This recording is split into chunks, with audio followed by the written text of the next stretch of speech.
아버지 하나님, 오늘 밤 저희의 찬양과 말씀과 기도 위에 기름 부어 주셔서 예루살렘 교회가 함께 기도했을 때 하나님께서 그 기도를 들으시고 베드로를 그 감옥에서 건져내셨던 것처럼 오늘 밤 종들의 기도를 들으시고 교회의 기도를 들으시고 하나님께서 이 민족과 국가와 그리고 교회와 각 가정에서 하나님의 놀라우신 구원과 기적과 능력의 역사가 나타나게 하여 주옵소서.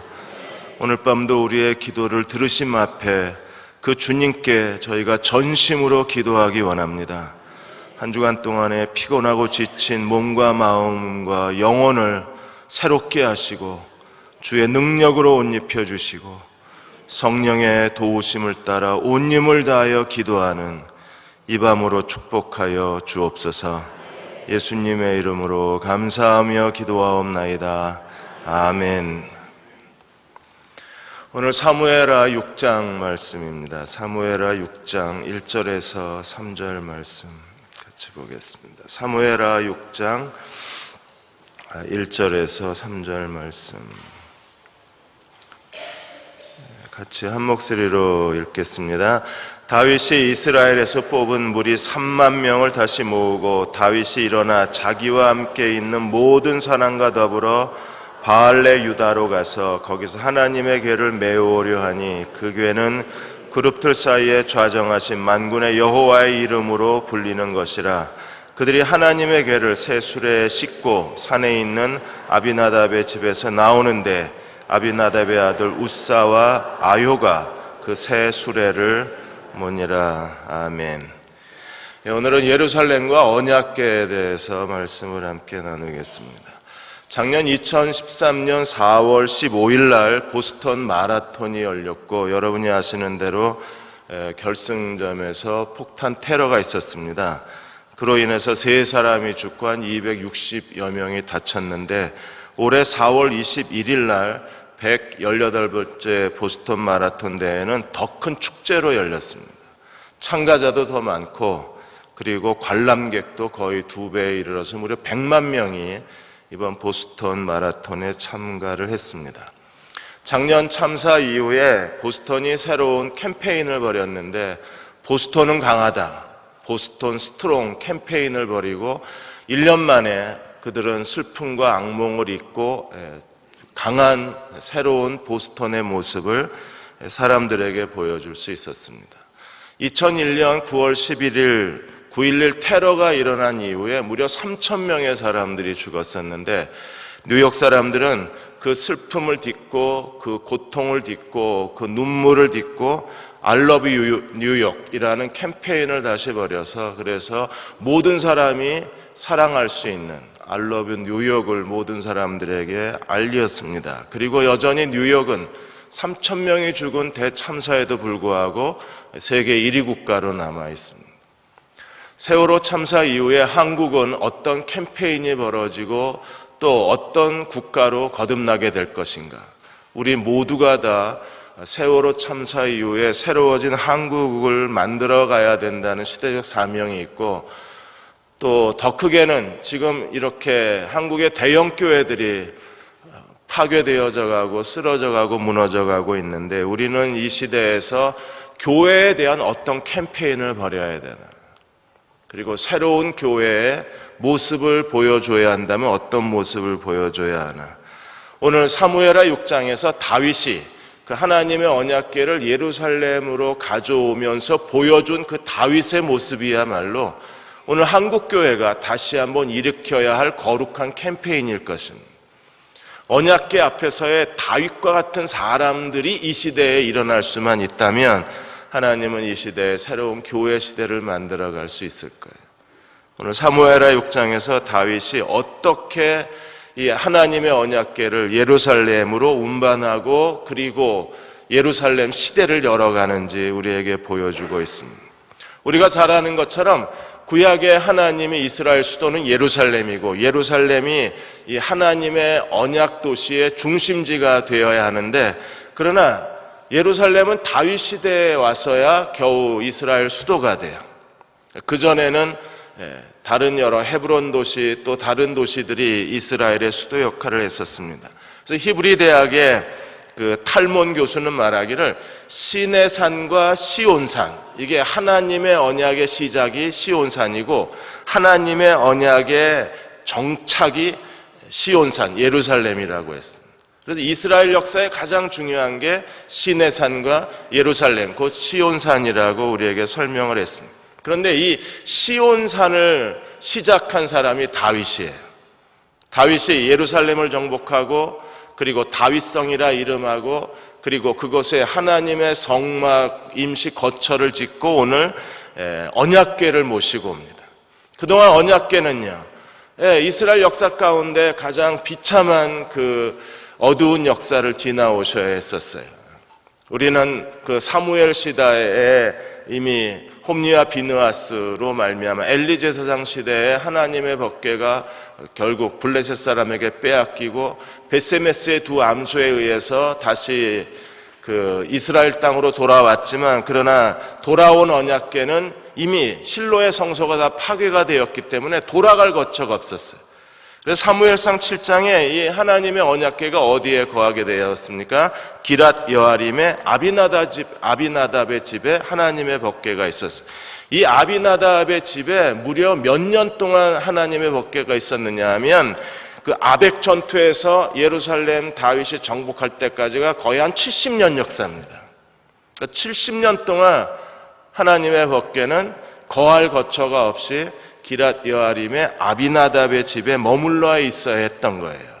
그리고 오늘 다윗이 그 하나님의 언약궤를 예루살렘으로 옮겨오는 가장 거룩하고 역사적인 날이 오늘 사무엘하 6장에 기록이 되어 있는 겁니다. 그래서 오늘 6장 1절에 보시면 3만 명의 군대를 모으고 다윗이 그 바알레 유다, 기랏 여아림의 옛 이름입니다. 기랏 여아림에 가서 여호와의 그 법궤를 예루살렘으로 가져와요. 자, 어떤 일이 일어나는지 저희가 6장에서 네 장면을 보고자 합니다. 첫째로 6장 1절에서 2절까지 언약궤를 운반해 옴으로써 이제 다윗 시대, 메시아 왕국 시대, 그리고 하나님의 그 새로운 메시아의 시대가 열려집니다. 가장 중요한 건 예루살렘이었어요. 그래서 예루살렘을 정복하고, 왜냐하면 하나님이 신명기에 말씀하신 것처럼 좀 웅웅거리시나요? 제가 듣기엔 좀 웅웅거리는데. 저 이 여자 싫어한다 그랬거든요. 잔향이라고. 이 여자 좀 내보내주세요. 그래서 예루살렘 시대가 열려져야 하는데, 이 예루살렘이 하나님이 거하시는 하나님의 성전의 시대를 열려면 가장 중요한 게 무엇입니까? 언약궤가 예루살렘으로 와야 여호와의 시대가 열리고 예루살렘 시대가 열리는 거예요. 동일하게 신약 시대에서도 사도행전 1장 8절에 예수께서 하나님의 복음이 성령이 우리를 증인으로 삼으셔서 땅끝까지 가는데 어디부터 시작합니까? 복음의 증인의 역사가 예루살렘과 유다와 사마리아부터 시작해요. 신약교회의 역사도 어디로부터 시작합니까? 예수께서 제자들에게 여기를 떠나지 말라. 여기가 어디예요? 예루살렘.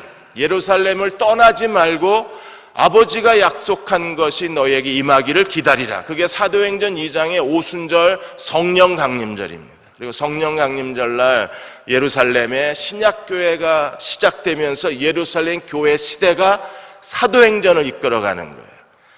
예루살렘에 시작한 교회 시대가 언제까지 계속될까요? 그리스도가 다시 오실 때까지 이 땅에는 교회 시대가 전개되어져 가는 거예요. 그러므로 야훼 하나님의 공동체, 그 성막 시대에서 성전 시대로 시대적 전환에서 예루살렘에 언약궤가 오시며 시작되는 거고, 신약교회도 예루살렘에 성령이 강림하면서 신약교회 역사가 시작이 되는 거예요. 우리 개인의 역사에서도요, 우리가 언약궤가 우리 안에 내주하시면서부터 개인의 시대도 시작이 되는 거예요. 여러분이 걸어다니는 하나님의 성전이라는 걸 믿으십니까? 성전이 존재하려면 언약궤가 우리 안에 있어야 우리가 걸어다니는 성전이 되는 거예요. 언약궤가 없는 성전은 빈 껍데기입니다. 근데 언약궤가 누구예요? 예수 그리스도예요. 그래서 우리가 예수 그리스도를 개인의 구세주로 영접하고 그리스도가 우리 안에 내주하심으로 우리의 개인의 성전, 우리 구원의 역사가 시작되고 하나님과 동행하는 믿음의 삶이 시작되는 것처럼 이스라엘도 신약교회도 우리 개인의 삶도 전부 누가 오셔야 돼요? 언약궤이신 그리스도가 내주하셔야 되는 거예요. 그래서 언약궤가 오는데 오늘 6장 1절에 보시면 이스라엘 뽑은 무리 가운데 3만 명의 군대를 모읍니다. 역대상 13장 1절에서 5절까지에서도 모든 12지파 가운데에서 3만 명을 모아요. 왜 그러냐 하면 바알레 유다가 그 블레셋 적경 지역에 있었어요.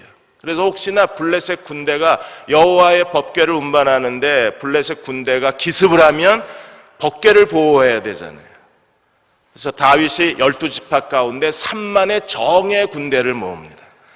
다윗이 이스라엘 왕이 될 땐 각 지파에서 35만의 사람이 모였어요. 그리고 다시 여호와의 언약궤를 옮겨오는데 3만의 이스라엘의 최고 정예 부대가 여호와의 궤를 호위하게 됩니다. 이 궤는 어떤 궤인가요? 6장 2절에 다윗이 일어나 자기와 함께 있는 모든 사람으로 더불어 바알레 유다로 가서 거기서 하나님의 궤를 메어오는데 그 궤는 어떤 궤예요? 그룹들 사이에 좌정하신 만군의 여호와의 이름으로 불리우는 궤라 그래서 여호와의 이름으로 하나님이 자기의 이름을 계시하신 곳입니다. 그곳은요 하나님의 능력과 그리고 하나님의 임재가 상징적으로 살아있는 곳입니다. 그곳은 어떤 곳입니까? 하나님의 영광이 드러나는 곳입니다. 어디가요? 하나님의 언약궤가. 그래서 하나님의 언약궤 그 위에 있는 속죄서는 오늘 우리에게 어떤 의미가 있어요? 하나님의 언약궤는 하나님이 눈에 보이는 하나님의 보좌가 있는 곳입니다. 그러면 언약궤는요 하나님의 보좌가 사람들 눈에 보이는 가연된 곳이고 하나님의 영광과 하나님의 임재의 상징이었기 때문에 언약궤를 모시고 예루살렘으로 온다는 것은요 하나님의 보좌가 예루살렘 가운데 있다는 것과 같은 뜻인 거예요. 이 영광스러운 일에 마침내 다윗이 하나님의 언약궤를 예루살렘으로 옮겨오면서 하나님의 보좌 시대가 열리고 예루살렘 시대가 열리고 하나님의 성전 시대가 새로 열리는 거예요. 오늘 여러분의 삶 속에서도 하나님의 언약궤가 다시 우리 가운데 임재하시고 하나님의 언약궤가 우리 가운데 거하시는 그리스도의 종들이 되시기를 축원합니다. 왜냐하면 신앙생활 하는데 하나님의 언약궤가 아직도 기랏 여아림에 있는 사람들이 있어요. 하나님의 언약궤가 그들의 삶의 중심에 없어요. 그냥 교회만 열심히 다니는 거지 그들이 하나님의 언약궤가 그들 안에 내주하고 임재해서 하나님의 언약궤이신 그리스도와 동행하는 사람들을 찾아보기가 어렵기 때문에 그렇습니다. 이번에 미국의 갤럽에서 미국의 50개 주에 있는 대학 졸업생들 29,569명을 대상으로 해서 조사를 했습니다. 어느 대학, 명문대학을 나오는 거하고 직장 얻는 거 그리고 얼마나 행복해지는가 이 직장과 그리고 행복에 대한 관계를 명문대학하고 관계해서 그 설문조사를 했는데 지금 미국도 명문대학에 들어가려고 사람들이 굉장히 한국보다 더 부모들이 여기에 혈안이 돼 있어요. 그리고 명문대에 들어가는 게 점점점 어려워지고 치열해져 가고 있습니다. 그런데 갤럽이 조사한 거에 의하면 명문대를 나왔다는 게 더 좋은 직장을 얻는 데에 별로 도움이 안 된다고 나왔어요. 그리고 명문대학을 나왔다고 행복해지는 게 아니라는 설문조사를 얻었습니다. 그럼 명문대의 이점이 뭐냐? 명문대의 이점은 영감을 주는 훌륭한 교수를 만나게 해줄 수는 있지만 그 사람의 행복은 보장해주지 못한다는 거예요. 그럼 누가 더 좋은 직장을 가고 누가 더 자기 인생을 행복하게 이끌어갈 수 있냐? 어떤 대학을 나왔느냐가 중요한 게 아니라 대학 생활이 얼마나 충실했느냐가 중요하대요.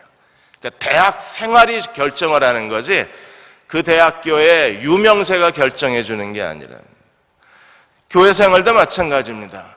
우리가 얼마나 유명한 교회 다니느냐, 얼마나 큰 교회 다니느냐, 얼마나 시설과 프로그램이 잘 돼 있는 교회를 다니느냐가 중요한 게 아니라 개척교회를 다닌다고 할지라도 내 주님께 대한 교회 생활이 중요한 거예요. 어떤 게 중요합니까? 언약궤 중심적인 교회 생활을 해야 되는, 형식과 그리고 습관적인 교회 생활이 아니라 그리스도 중심의 언약궤 중심적 삶을 살아야 합니다. 그런데 언약궤가 예루살렘으로 오는데 다윗이 한 번은 실패하고 한 번은 성공하는 데 문제가 있는 거예요. 첫째로 6장 3절에서 11절까지 보시면 다윗도 실패합니다. 다윗이 하나님의 언약궤를 메고 오는데 6장 3절에 보시면 그들이 하나님의 궤를 새 수레에 싣고 산에 있는 아비나답의 집에서 나오는데 아비나답의 아들 우사와 아효가 새 수레를 몰았어요. 여러분, 다윗이 지금 하나님의 궤를 어디로 옮겨가고 있어요? 새 수레. 우리는 새 수레에 그 하나님의 언약궤를 옮기니까 다윗이 하나님께 대한 열정이 크고 하나님을 정중히 모신다는 그 거룩한 마음을 엿볼 수 있습니다. 그런데 하나님의 궤는요, 수레로 옮기는 게 아니에요. 이 새 수레로 옮기는 것은 어디 풍습입니까? 블레셋 풍습입니다. 그래서 블레셋 지역이나 아니면 그 주변 지역에 페니키아인들이 자기들의 신을 운반할 때 쓰는 게 새 수레예요. 어느 사이에 다윗도 하나님의 궤를 어떻게 운반해야 될지 여호와의 율법을 다윗도 잊어버린 거예요. 잊어버렸거나 아니면 모르고 있거나. 이미 블레셋 사람들에게 여호와의 언약궤를 빼앗겼을 때 언약궤가 어떻게 돌아왔습니까? 블레셋 문화와 블레셋 신앙 풍습으로 돌아왔잖아요. 베세메스의 두 암소가 언약궤를 싣고 베세메스까지 왔으니까. 그러니까 아마도 사람들이 70년의 시간이 지나면서 여전히 사람들의 기억 속에는 여호와의 언약궤가 뭘 타고 왔어요? 벤츠 타고 온 게 아니라 새 수레를 타고 온 거예요. 소가수는 끄레로. 그러니까 다윗도 그 당시의 문화 아니면 그 당시의 사람들에 의해서 전래되어져 오는 그런 전통적 지식을 따라서 그가 했는지 다윗이 치명적인 실수를 합니다. 하나님의 궤는 어떻게 옮겨야 합니까? 하나님의 궤는 제사장 무리 가운데 고핫 자손이 어깨에 메고 여호와의 언약궤를 운반하라고 하나님이 명령하고 있는데 다윗도 하나님 말씀을 모르고 있는 거예요. 그래서 어떤 일이 벌어졌습니까? 5절에 보시면 다윗과 이스라엘 온 족속이 잣나무로 만든 여러 가지 악기, 수금, 비파, 소고, 양금, 제금으로 여호와 앞에 연주하면서 그야말로 웅장한 그 여호와의 언약궤의 행진식이 열리고 있었는데 어떤 일이 벌어져요? 6절에 그들이 나곤의 타작마당에 이르러서 소들이 뛰므로, 왜? 산길이었기 때문에 뛴다고 하는 그 히브리어의 단어가 샤마트라는 게 소가 모에 걸려서 넘어진 거예요. 아니면 비탈길에 소가 그대로 쭉 미끄러진 겁니다. 그런 상태가 되자 어떤 일이 벌어져요? 여호와의 언약궤가 땅에 떨어질 위기에 처하게 되자 어떻게 했습니까? 우사가 손을 들어 여호와의 궤를 붙들었습니다. 여러분 같으면 어떻게 하겠어요? 당연히 소가 미끄러지고 수레가 엎어지면서 언약궤가 땅바닥에 떨어지게 되면 누구나 다 손으로 붙들어야죠. 그런데 우사가 여호와의 궤를 손으로 붙든 것 때문에 7절에 하나님이 우사가 잘못함으로 말미암아 진노하사 그를 그곳 치시니 그가 거기서 어디서 죽어요? 여호와의 언약궤 옆에서. 하나님은 온몸을 부셔버렸다 그랬습니다. 역대상에 보시면.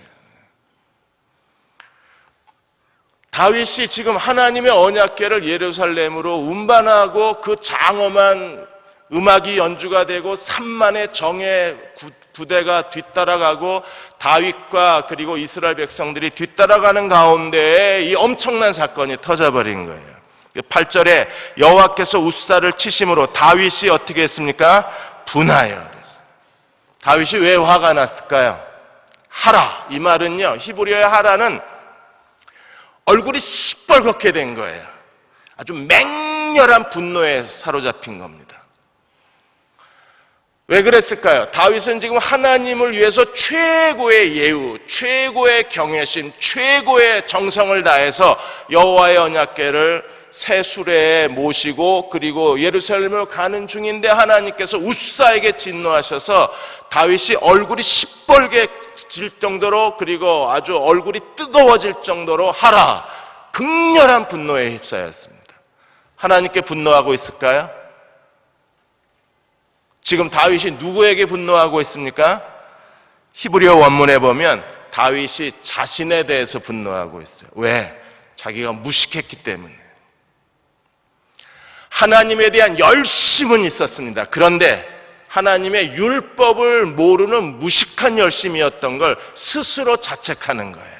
그것 때문에 결국 우사가 죽고, 그래서 거기 이름을 페르사 우사라고 부르는 겁니다. 하나님이 그 페레츠, 갑작스럽게 기습적으로 우사를 죽이셨다 그래서 거기를 베레스 우사, 페레츠 우사라고 이름을 지은 거예요. 왜? 거기에 하나님의 저주가 임했습니다. 오늘 우리도 그리스도 중심적인 삶을 살아가야 되는데, 오늘 교회에도 흔히 빠지는 잘못이 뭐냐면 세수레에다가 여호와의 언약궤를 운반하려고 하는 게 오늘 우리들의 자연적인 신앙의 형태예요.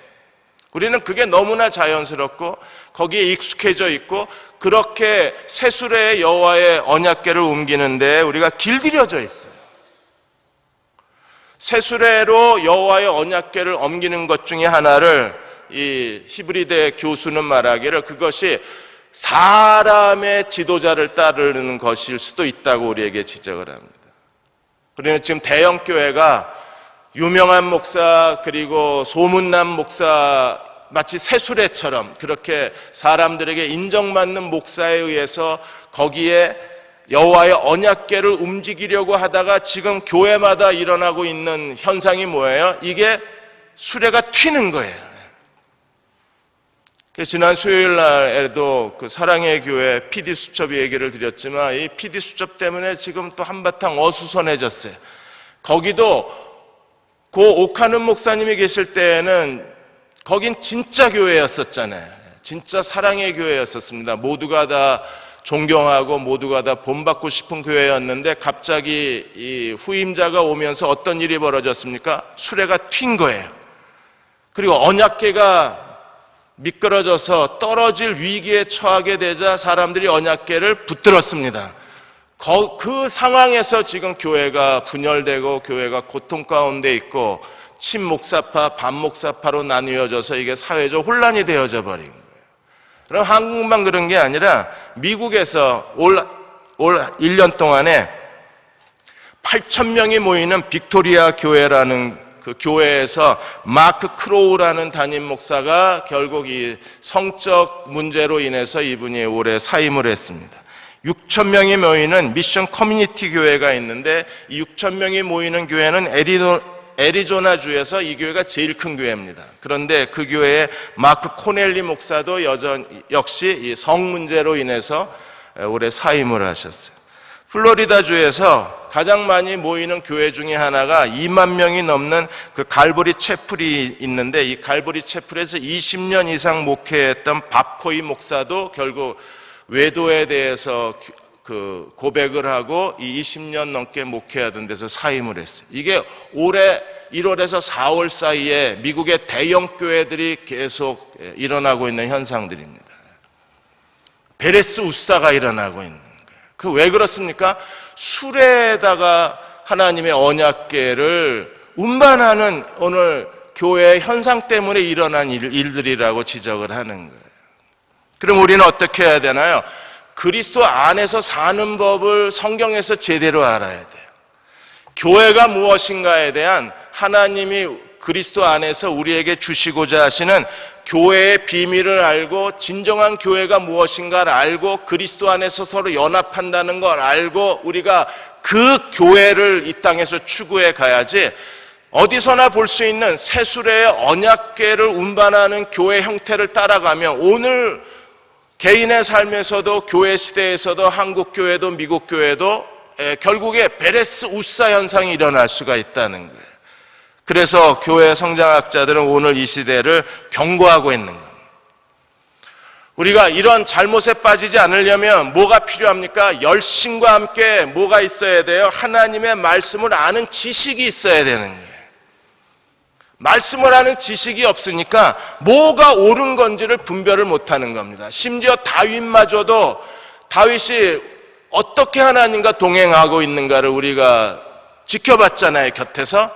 그야말로 하나님을 경외하고 하나님께 경건하고 하나님께 대한 열심이 충족했던 다윗마저도 가장 중요한 때에 하나님의 말씀에 대한 무지로 말미암아 다윗이 새수레로 여호와의 언약궤를 운반했다는 것 자체가 저에게는 너무나 큰 충격인 거예요. 어떻게 하나님의 말씀에 충실한 다윗이 이와 같이 어이없는 실수를 저지를 수 있나요? 그렇다면 오늘 이 시대에 우리도 지금까지 전통적으로 수십 년 동안 믿어왔던 대로 따라서 믿는 것을 진리라고 착각하는 우리에게도 동일한 위험성이 있는 거예요. 우리가 제대로 알고 믿지 않으면 다윗이 실수했듯이 우리도 실수할 수 있는 거예요. 그리고 어떤 실수는요, 단 한 번의 실수로 베레스 우사가 돼버리면 돌이킬 수가 없는 겁니다. 우리는 겸손함으로도 하나님 앞에 나아가서 하나님 앞에 무릎을 꿇고 우리 스스로가 혹시 다윗처럼 새수레로 여호와의 언약궤를 운반하려고 하는 건 아닌가 하는 그런 반성이 우리에게 있어요. 저도 계속 주의 일을 할 때 아무리 사소한 문제가 있어도 항상 저 자신에게 묻는 질문이 이 질문입니다. 이게 혹시 새수레로 하나님의 일을 하려는 건 아닌가? 여호와께서 율법에 명령하신 대로 내가 이 일을 하고 있는가? 그래서 어떤 때에는 교회 사역자들하고 교회 직원들이 제게 뭐를 질문하면 선뜻 대답을 못할 때가 있습니다. 잠깐 몇 초라도 고민을 해요. 이게 새수레 방식은 아닌가? 아니면 하나님의 율법의 방식인가? 그리고 가능한 하나님이 말씀하신 말씀의 방식으로 따르려고 애를 씁니다. 그럼에도 실수를 많이 하기 때문에 우리는 가능한 하나님 말씀하신 대로, 하나님이 지시하시는 대로, 하나님이 이렇게 하라고 명령하신 대로 따르고 싶은 거예요. 왜냐하면 그래야 하나님의 언약궤가 우리 가운데 계시기 때문에. 결국 이렇게 되자 언약궤 운반 계획은 취소가 됐습니다. 그리고 하나님의 언약궤는 어디로 갔습니까? 10절에 보시면 가드 사람 오벳 에돔의 집으로 옮겨야 됐었어요. 그리고 오벳 에돔의 집에서 다시 여호와의 언약궤는 3개월을 있어야 합니다. 70년 동안 기럇 여아림에 있다가 아비나답의 집에 있다가 이제 겨우 하나님께서 하나님이 지정하신 예루살렘으로 돌아가나 싶었는데 이 베레스 우사 사건 때문에 결국 오벳 에돔의 집에 하나님이 다시 3개월 동안 새빵살이를 하셔야 되는 거예요.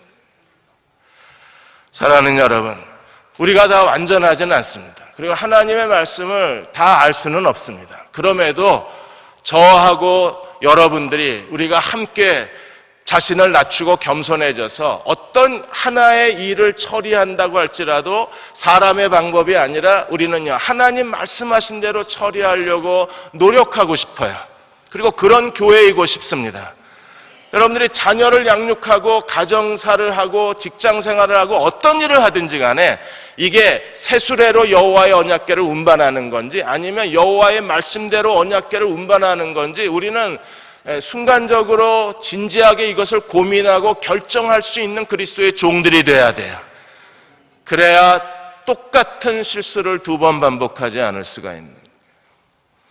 두 번째로 11절에 19절까지 다윗이 스스로 자기 자신에 대해서 분노하고 여호와를 두려워하고 오벳 에돔의 집에다가 여호와의 법궤를 맡기고 그는 다시 돌아갑니다. 그러다가 11절에 어떤 일이 일어났어요? 여호와의 궤가 가드 사람 오벳 에돔의 집에 석 달을 있었는데 여호와께서 오벳 에돔과 그의 온 집에 복을 주시느니라. 여러분, 언약궤가 있으면 그 집은 복을 받아요. 언약궤가 있는 교회는 그 교회는 모든 성도가 그 예배에 여호와의 복이 임하고 그 교회에서 그리스도를 섬기는 모든 교인들의 집에는 여호와의 복이 임할 수밖에 없어요.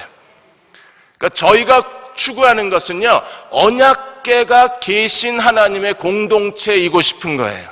그리스도가 여기 계시다, 이게 확증되고 그리스도가 여기 계시다, 이게 확신이 오고 그리스도가 여기 계시다, 이게 우리의 눈에 증거로 나타나는 교회여야만 합니다. 여호와의 언약궤는요, 어디를 가든지 그 머무는 곳마다 하나님께서 그 집에 복을 주셨기 때문에 오늘 이 시대에도 우리가 그리스도를 제대로 모시고 그리스도 중심적인 삶을 살고 그리스도를 사랑할 수만 있다면 오벳 에돔의 집에 일어났던 일이 오늘 이 시대에 우리에게도 나타날 거예요.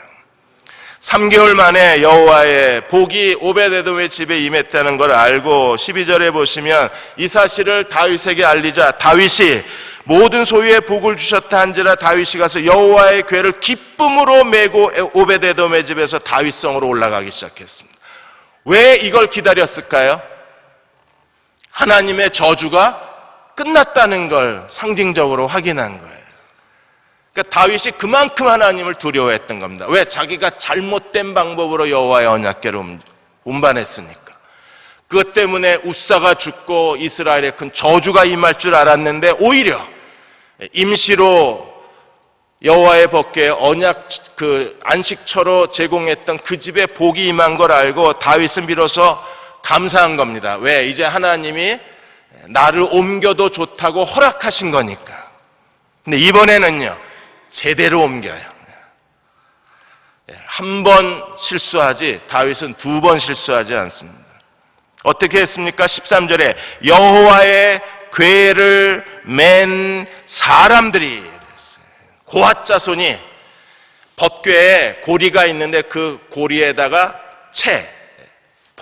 때를 메고 그 채를 가지고 여호와의 법궤를 옮기는 거예요. 성경에 어떻게 되어 있습니까? 여호와의 법궤를 법궤 싸개로 완전히 싸서 사람이 보지 못하게 해요.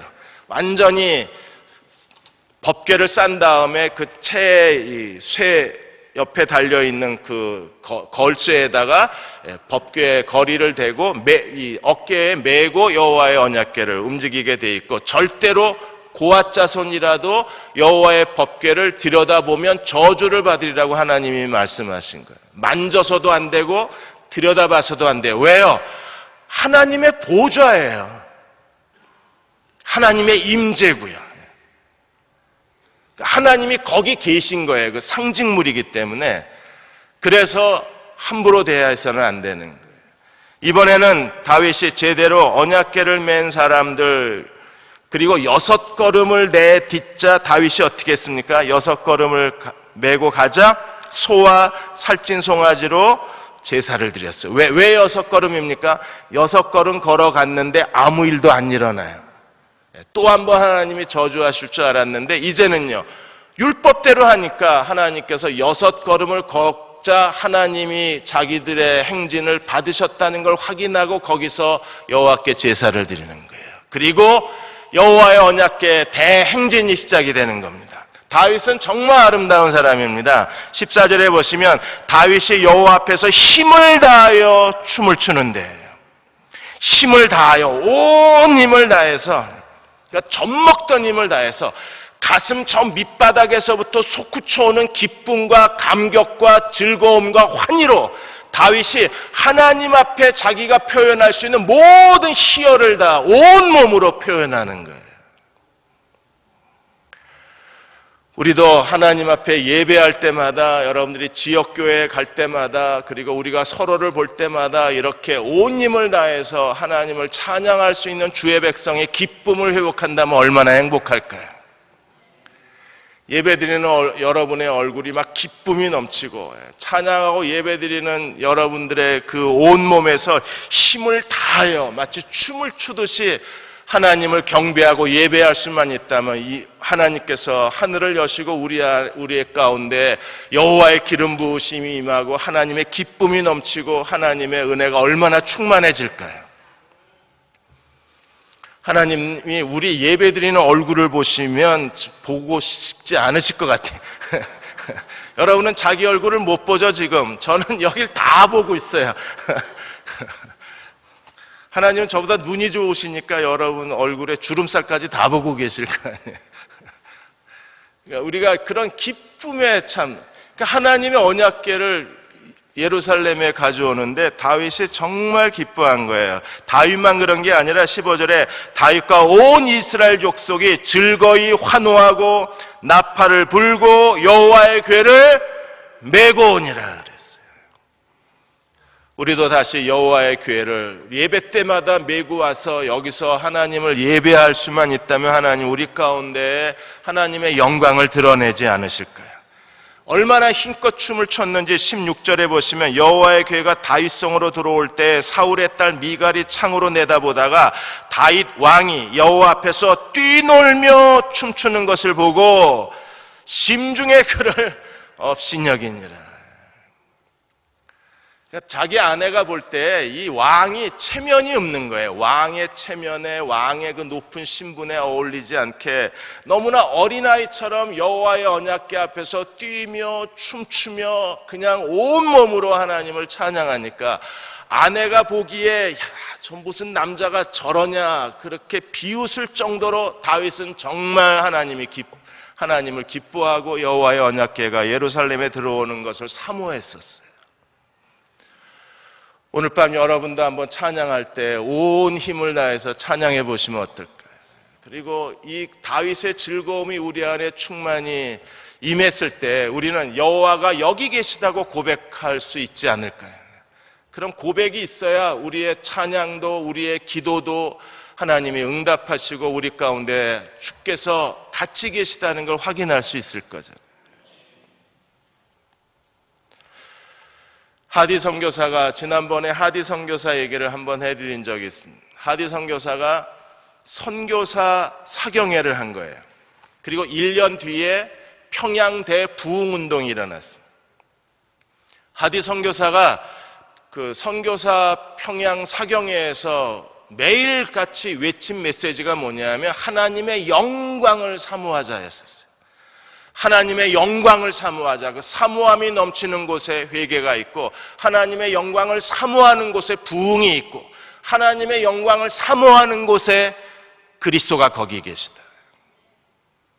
그래서 매일 저녁 우리가 음식을 먹음으로 우리의 체력이 유지가 되는 것처럼 우리가 기도를 통해서 하나님의 영광을 힘써 구하는 사람이 되어야 그래야 하나님의 영광이 우리 가운데 임재하고 하나님의 영광이 우리 가운데 임재해야 그 사람이 더 이상 사람의 관점으로 살지 않고 하나님의 관점으로 살 수 있다고 외친 거예요. 선교사들이 매일 밤 하나님의 영광을 구하는 기도를 저녁마다 드렸습니다. 그리고 그 거룩한 불이 1년 뒤에 평양대 부흥운동에 회개의 불을 지피고 부흥의 불을 지피면서 1907년에 한국 그 기독교 역사에 새로운 전환점이 일어난 거예요. 오늘도 마찬가지입니다. 우리가 매일 밤 기도해야 되고 금요일 밤에 함께 모여 기도해야 할 가장 중요한 기도가 있다면 하나님의 영광을 사모하는 마음을 달라고 기도해야 돼요. 영광을 사모하는 사람들, 그 영광에 목마른 사람들, 하나님의 영광을 힘써 구하는 사람들, 그들은요 여호와의 언약궤 앞에서 즐거이 노래 부르고 온 힘을 다하여 뛰놀 수밖에 없어요. 그리고 그곳에 주님이 같이 계신 거예요. 지금 다윗이 우리에게 그 영광을 그대로 보여주고 있는 겁니다. 그리고 17절에 여호와의 궤에 거룩한 천막을 쳐놓고 그것에 여호와의 궤를 안식한 다음에 다윗은 다시 번제와 화목제를 하나님께 드리고 두 가지를 합니다. 첫째는 뭐래요? 여호와의 언약궤 앞에 마지막 번제와 화목제를 드리고 18절에 처음 먼저 한 게 백성을 축복했습니다. 그리고 두 번째 한 일이 뭐예요? 화목제 제사 드린 제물을 모든 백성에게 나누어 줬어요. 어떻게 나누어 줬습니까? 떡 한 개와 고기 한 조각과 건포도 한 덩어리를 다 나누어 줬어요. 이 하나님 앞에 화목제를 드린 떡과 고기와 건포도를 나누어 줌으로 이제 다윗이 뭘 선포한 겁니까? 모든 백성을 축복하면서 이 화목제를 나누어 주면서 이제 우리는 그리스도 안에서 모든 12지파가 이스라엘의 한 하나님의 가족이고 이제 하나님께서 우리 가운데 거하심으로 우리는 야훼의 친백성이라는 걸 선언하는 거예요. 이제 이스라엘이 완성이 된 겁니다. 더 이상 분열도 없고 다툼도 없는 12지파가 여호와의 언약궤 앞에서 화목의 공동체가 되었고 이제 여호와께서 그 이름을 두시려고 택하신 곳에 여호와의 언약궤가 이제 이곳에 임하였으므로 야훼 공동체가 완성이 된 거예요. 이날이야말로 다윗이 온 생애 동안에 가장 기뻐한 날이었고 이스라엘 역사 가운데 가장 거룩한 날이고 그리고 하나님의 새로운 역사가 시작되는 날인 겁니다. 우리가 그리스도께 다시 돌아왔을 때 우리 매일의 예배와 매일의 삶이 이날이었으면 합니다.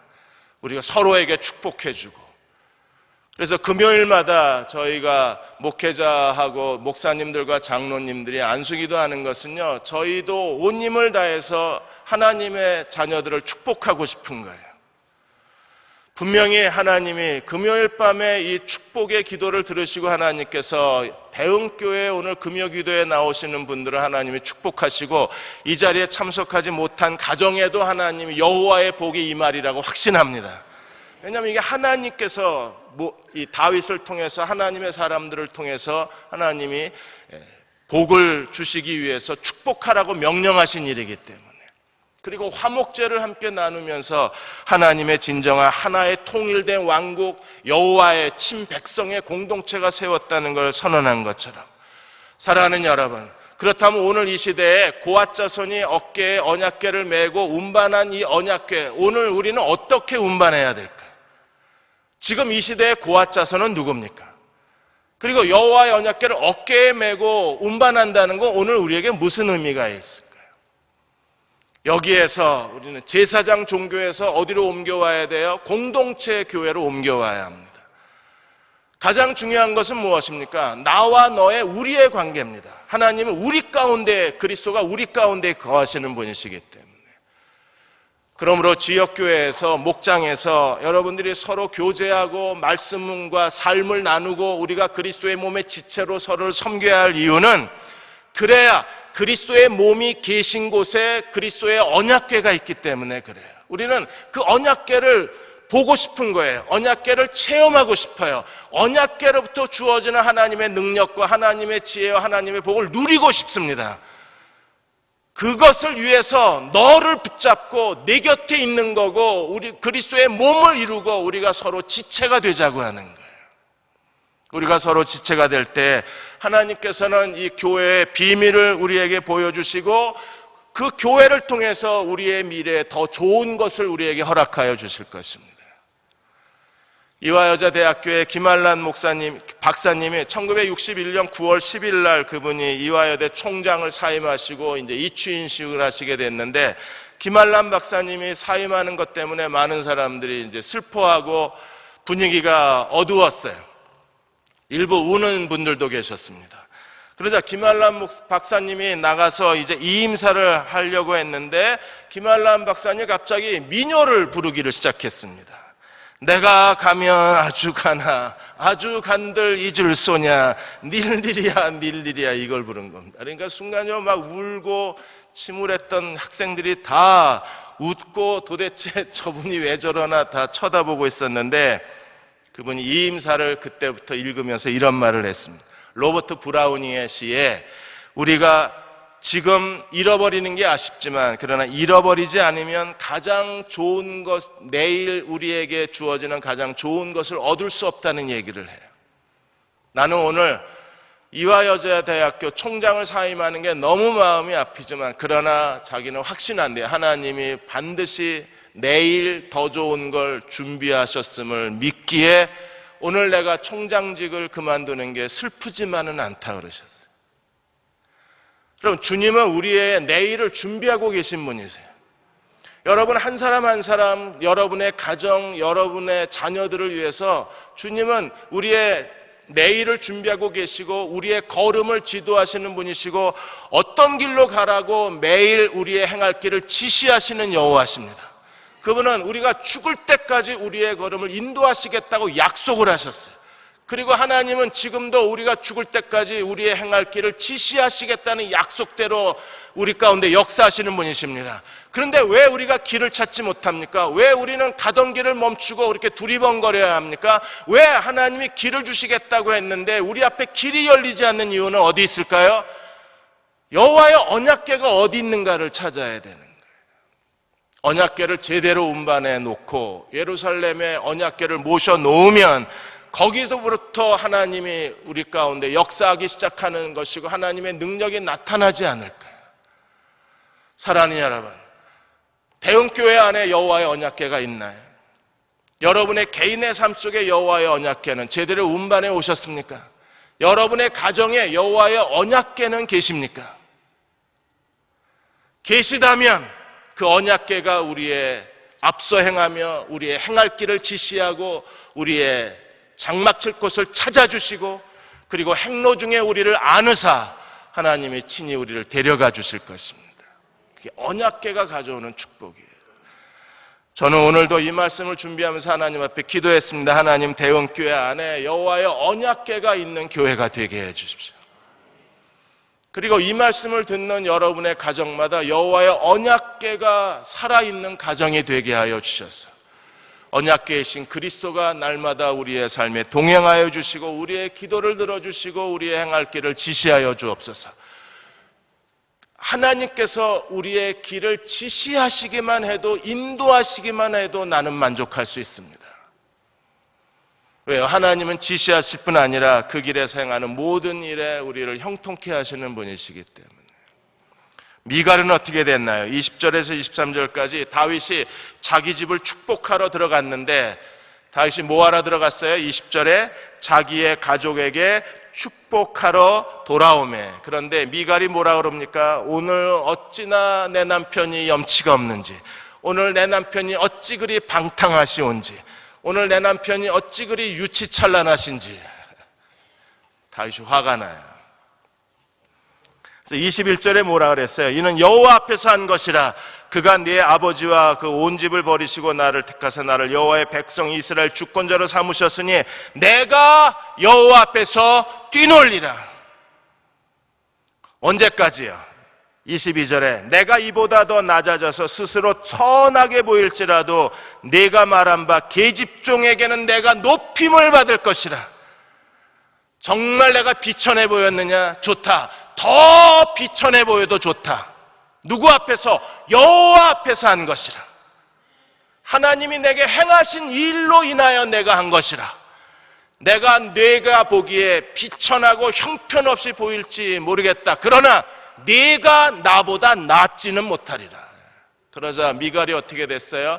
죽는 날까지 애를 못 낳게 된 거예요. 오늘 우리도 이런 마음에 언약궤에 대한 존엄성, 그리고 하나님 앞에서 한 것이라. 우리도 하나님 앞에서 마음껏 하나님을 찬양하고 마음껏 하나님을 예배하고 마음껏 하나님께 부르짖을 수만 있다면, 아우 집사님 뭐 그렇게 소리를 내서 기도해? 하나님 귀가 먹었어? 그렇게 비천히 여김을 받을지어도. 왜요? 난 지금 너무 답답한 거예요. 부르짖을 수밖에 없는 거예요. 그리고 온 힘을 다해서 하나님 앞에 기도함으로 하나님께서 여러분을 높이시고 여호와 앞에서 우리가 기도하는 거예요.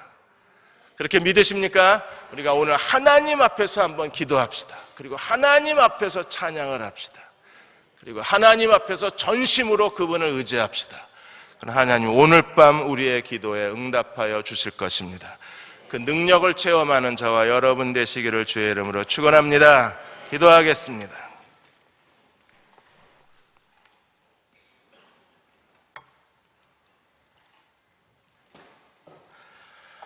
아버지 하나님, 두려움이 저희 안에 있습니다.